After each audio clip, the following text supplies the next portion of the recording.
Hello everyone, welcome to NTV business. నేను మీ Ramya Chowdary.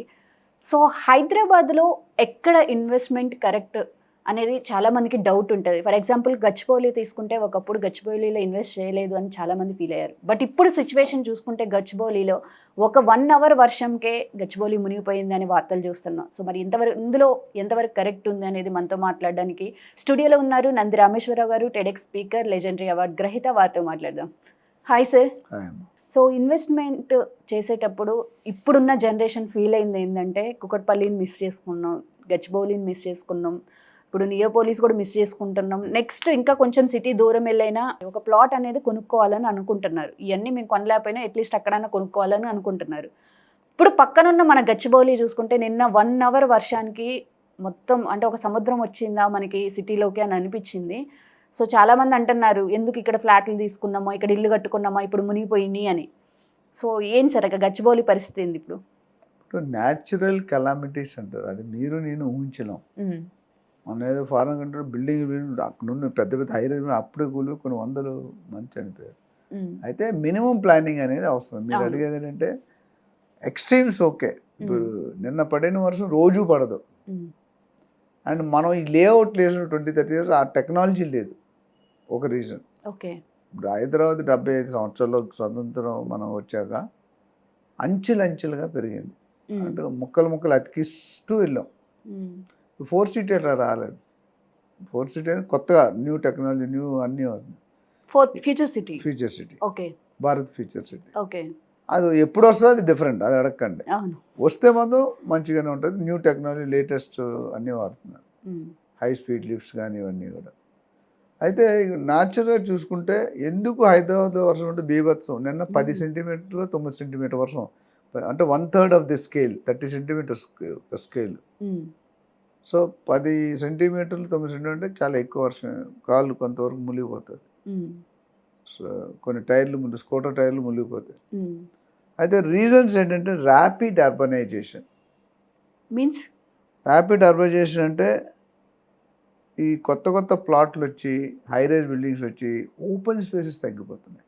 Okay, నీళ్ళు ఇంకట్లేదు ఎక్కడ. సో అర్బనైజేషన్ అంటే ర్యాపిడ్ అంటే ఫటాఫట్ లేఅవుట్లు వేస్తారు, అసలు లేఅవుట్లు వేస్తారు, అమ్మంతా ఇల్లు కట్టేస్తున్నారు.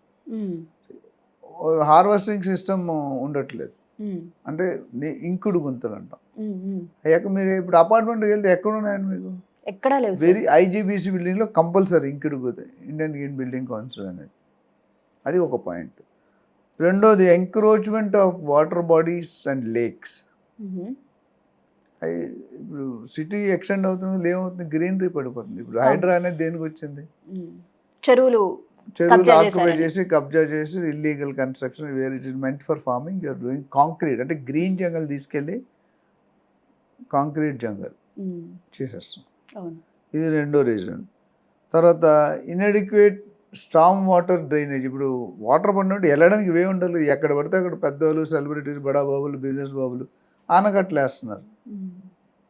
ఇప్పుడు నాగార్జున గారు కన్వెన్షన్ హాల్ ఉంది, ఎందుకు కొలగొట్టారు? దాని పర్మిషన్ ఉంది తెలుసా మీకు? పర్మిషన్ ఉంది కానీ కొలగొట్టారు. ఎందుకని? అది ఉన్నది ఫార్మింగ్ పర్మిషన్ ఉంది, కట్టుకోవడానికి పర్మిషన్ లేదు. ఓకే, అందుకని ధైర్యంగా పర్వాలేదు. సో ఆ రెగ్యులేటింగ్ సిస్టమ్ అప్పట్లో రాలేదు. ఇప్పుడు ఎక్కడ చూసినా మట్టి సర్వీస్. మొన్న ఒక డాక్టరు ఏదో ఎవరికో పేషెంట్కి చెప్తే, మీరు మట్టిలో వాక్ చేయాలండి, న్యాచురల్ ఇసుక భూమి ఉన్నది. ఎక్కడుంది చెప్పండి? నేను లేదు కదా. మరి ఆ చెప్పులు తినట్టు కాలు ఇంకా ఎక్కువైపోద్ది అండి. ఎటు చూసినా హైదరాబాద్లో సిమెంట్ అనేది ఫ్లాట్, బాడీ ఫ్లెక్సిబిలిటీ ఉంటుంది. మనం మంచం మీద పడుకున్నప్పుడు పిల్లో మనం వెయిట్ బట్టి దిగుతుంది, బాడీ కూడా దిగుతుంది. కానీ కింద పడుకోవడం మంచిది, డిఫరెంట్. ఇప్పుడు వాకింగ్ ఏమవుతుంది, రోడ్ల మీద వాక్ చేస్తున్నాం, కంప్లీట్ సిమెంట్, సీసీ రోడ్స్ అంటాం. లేదు కదా. బోత్ హెల్త్కి ఎఫెక్ట్, నేచర్కి ఎఫెక్ట్.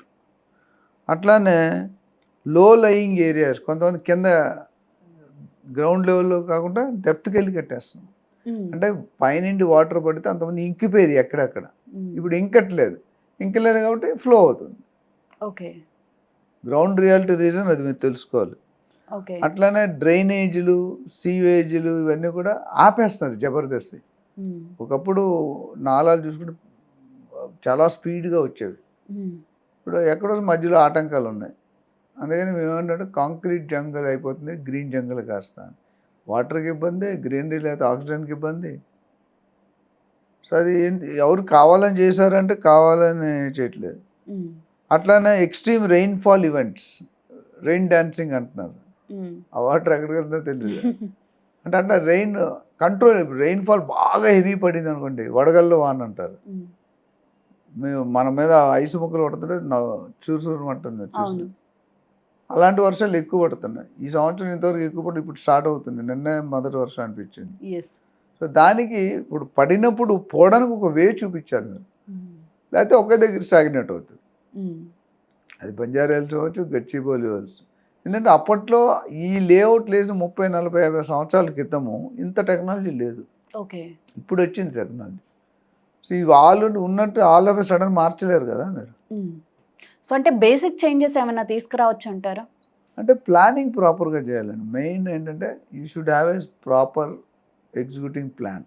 అంటే నీళ్ళు వస్తే ఏం చేయాలి, డ్రైనేజ్ వస్తే ఏం చేయాలి, గ్యాస్ ఎక్కడ పెట్టాలి, వర్షం వస్తే ఎక్కడ చేయాలి. అపార్ట్మెంట్ కొట్టుకుంటూ 3-4 ఎకరాలు ఈ చుట్టూ సిమెంటే ఉంటుంది. యాక్చువల్లీ 8 నుండి 10 ఇంకుడు గుంటలు పెట్టాలి ప్రతి ప్రాజెక్ట్కి, కానీ పెట్టట్లే. మళ్ళీ జాగా వేస్ట్ కదా. సో అది పెట్టడం జరగట్లేదు. అండ్ అన్ప్లాన్ డెవలప్మెంట్ ఇవన్నీ వస్తున్నాయి. ఇవన్నీ ఫ్యాక్టరీలు మనం కేర్ తీసుకుంటే కనుక. ఇంకోటి పొల్యూషన్, ట్రాఫిక్ కంజెషన్. ఇప్పుడు వర్షం పడింది, ట్రాఫిక్ స్లో అయిపోతుంది, అక్కడే అయిపోతుంది. ఆ ముందోడు భరించలేనంత శబ్దం వెనకడు అది తెలుసు, బండి ఎదురుగట్ట ఒక్క సెకండ్ ఇంజిన్ ఆగిపోయింది అనుకో, కొంపలు దడ కొడుతూనే ఉంటారు. ఒక్కటి కాదు, చుట్టుపక్కల ఉన్న అందరూ కొడతారు. అదేదో కొత్త డ్రైవర్ అయ్యి ఉండొచ్చు, లేదా ప్రాబ్లం అయ్యి ఉండొచ్చు. మనకు పేషెన్స్ లేదు. ఆ patience level is very less. So ఈ గవర్నమెంట్ ప్రకారం ఈ టెక్నికల్ ఇన్ఫ్రాస్ట్రక్చర్ని సపోర్ట్ చేస్తే డెఫినెట్గా కొంతవరకు, నేను 100% జీరో అవుతాను, కొంతవరకు తగ్గించే చేంజెస్ అయితే రావచ్చు అంటారు. Right. Yes, thank you sir, thank you.